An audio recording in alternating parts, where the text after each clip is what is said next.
চাঞ্চল্যকর নুসরাত হত্যা মামলায় 2 আসামির ফাঁসি বহাল, 4 জনের সাজা কমে যাবজ্জীবন, 10 জনকে খালাস।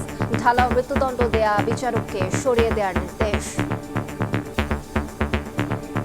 4 জন কমিউট করে লাইফে এনেছেন আর 2 জনের ডেথ বহাল, এই 6 জন আর বাকি 10 জনকে একুইটাল করেছেন। আশেপাশের লোক কেউই জানলো না, কেউ শব্দ পেল না, একা একা আগুন লেগে গেল।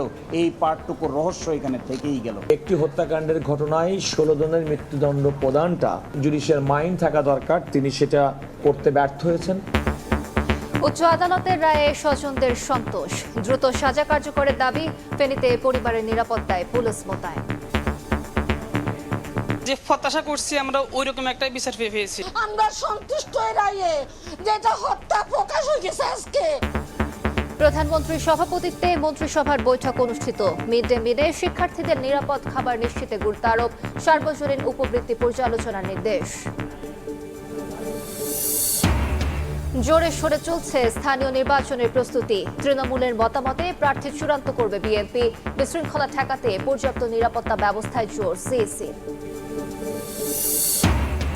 সরকারের গণবিরোধী অবস্থানের প্রতিবাদ জারি রাখবে জামাত। সম্পাদকদেরও সমালোচনার আহ্বান।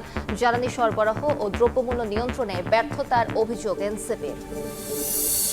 সংস্কার ঠিক পথে রাখতে সরকারকে তোপের মুখে রাখার আহ্বান আইনমন্ত্রীর। ৭২-এর সংবিধান ছুঁড়ে ফেলার সুযোগ নেই, সংশোধন কমিটিতে বিরোধী দলের যোগদানের আশা।